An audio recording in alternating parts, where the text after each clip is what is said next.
maxaynu baranaynaa Ethics from the Quran.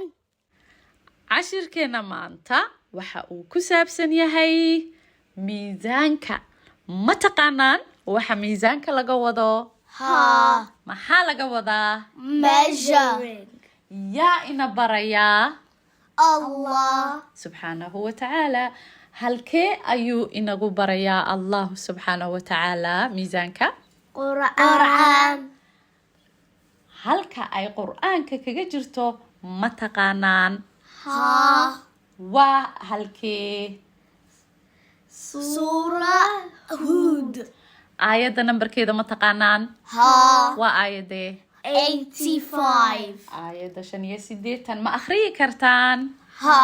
akhriya Give full measure and weight with justice, and do not deprive people of what is rightfully theirs, and do not go about creating corruption in the land.